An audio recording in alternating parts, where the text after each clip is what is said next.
एक और धमाकेदार बड़ी खबर जो कि गुस्से से लेकर है। टिकट न मिलने से गुस्साए अर्जुन सिंह ने टीएमसी छोड़ने के बाद अपने ऑफिस में ममता बनर्जी और अभिषेक बनर्जी की तस्वीरें हटा दी हैं, रिमूव कर दी हैं। इसके साथ ही ममता बनर्जी पर आरोप भी लगाया। आरोप लगाते हुए कहा कि टीएमसी ने उनके साथ जो है वो धोखा किया है, 1.5 साल खराब कर दिए। टीएमसी ने उन्हें फेंक दिया, लोग जिसे चाहेंगे वो जीतेगा। इतना ही नहीं, अर्जुन सिंह ने सीए की तारीफ भी की और कहा कि वो प्रधानमंत्री नरेंद्र मोदी के साथ है।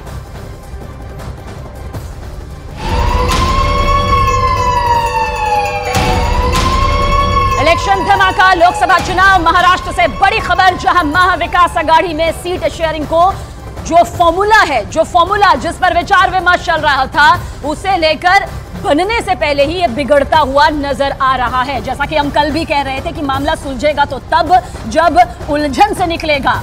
तो फिलहाल कोई दूर दूर तक रास्ता नजर नहीं आ रहा है। उद्धव ठाकरे के 2 प्रत्याशी घोषित करने से कांग्रेस और एनसीपी का जो शरद पवार गुट है वो बेहद नाराज हो गया। उद्धव ठाकरे ने मुंबई उत्तर पश्चिम और सांगली सीट पर उम्मीदवारों की घोषणा की है।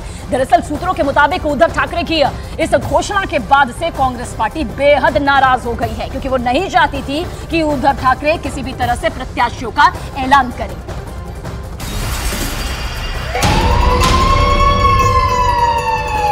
इलेक्शन धमाका, एक और अहम खबर इस बीच, वंचित बहुजन अघाड़ी के अध्यक्ष प्रकाश आंबेडकर ने भी महाविकास अघाड़ी की टेंशन को और ज्यादा बढ़ा दिया है। चिंता देखिए किस तरह से और बढ़ चुकी है। प्रकाश आंबेडकर ने सीधे कांग्रेस के राष्ट्रीय अध्यक्ष मल्लिकार्जुन खड़गे को पत्र लिखकर महाविकास अघाड़ी में सीट शेयरिंग में देरी की शिकायत की है। प्रकाश आंबेडकर ने सीट शेयरिंग में देरी करने के लिए कांग्रेस और उद्धव गुट को जिम्मेदार ठहराया है। प्रकाश आंबेडकर ने कहा कि जब उनकी पार्टी सीधे कांग्रेस से बात करेगी देखिए मामला तभी सुलझता हुआ नजर आएगा।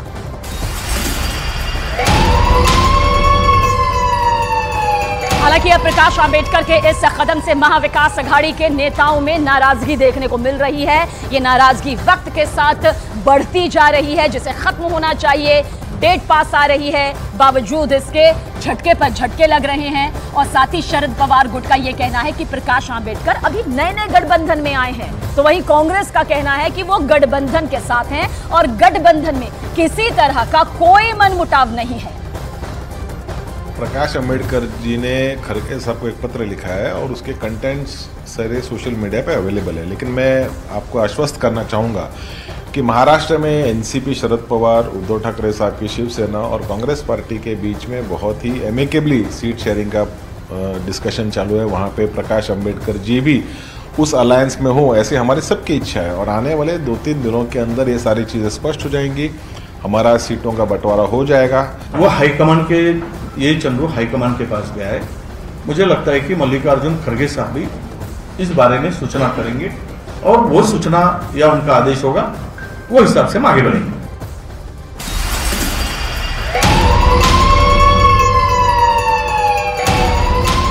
और महाराष्ट्र से एक और बड़ी खबर, इलेक्शन धमाका में महाराष्ट्र में कांग्रेस को एक और बड़ा झटका लगा है। धमाकेदार ये झटका यहां पर कांग्रेस को लगा है। महाराष्ट्र कांग्रेस के सीनियर नेता और पूर्व मंत्री पद्माकर वल्वी ने कांग्रेस पार्टी का साथ छोड़ दिया है, कांग्रेस पार्टी से किनारा कर लिया है। सूत्रों के मुताबिक पद्माकर वल्वी कल बीजेपी का हाथ थाम सकते हैं, यानी कि कमल के साथ अपना हाथ दे सकते हैं। वल्वी नंदुरबार जिले में कांग्रेस का बड़ा चेहरा थे, बड़ा झटका कांग्रेस के लिए। और देखिए कांग्रेस भी जानती है मनमुटाव से बचना है, लेकिन मनमुटाव में वो फंसती जा रही है।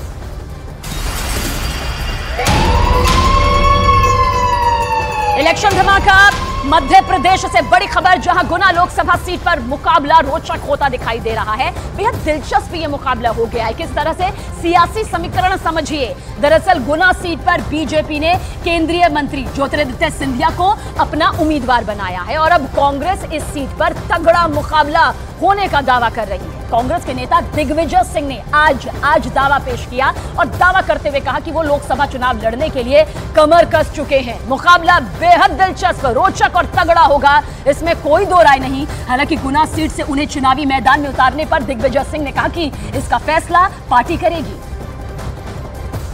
मुकाबला तगड़ा होगा। राजा महाराजा 1947 की बात बचे ही नहीं कोई। मेरी तैयारी इस पूरे सब जगह रहती है हमेशा।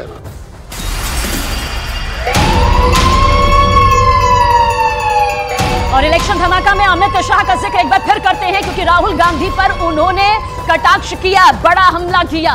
अमित शाह ने कहा कि राहुल गांधी हर 3 महीने में छुट्टी पर जाते हैं। क्या कहा, फिर से सुनिए। राहुल गांधी हर 3 महीने छुट्टी पर जाते हैं। अमित शाह ने कहा वो रोम, इटली में अपनी छुट्टी मनाते हैं। अमित शाह ने यह भी कहा कि पीएम मोदी ने एक भी छुट्टी नहीं ली, गरीबों के लिए काम किया।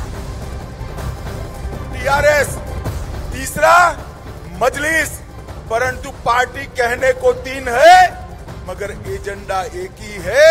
एक कांग्रेस और टीआरएस मजलिस के एजेंडे पे चलते हैं, मजलिस का एजेंडा लागू करना। मुझे भाई और बहनों बताओ, हैदराबाद स्थापना दिन मनाना चाहिए या नहीं मनाना चाहिए? जोर से बोलिए, मनाना चाहिए या नहीं मनाना चाहिए? ये मुस्लिम रिजर्वेशन हटना चाहिए या नहीं हटना चाहिए? जोर से बोलो, हटना चाहिए या नहीं हटना चाहिए? क्या कांग्रेस हटा सकती है? टीआरएस हटा सकती है? मजलिस हटाना चाहती है? ये तीनों एक दूसरे के चट्टे बट्टे हैं।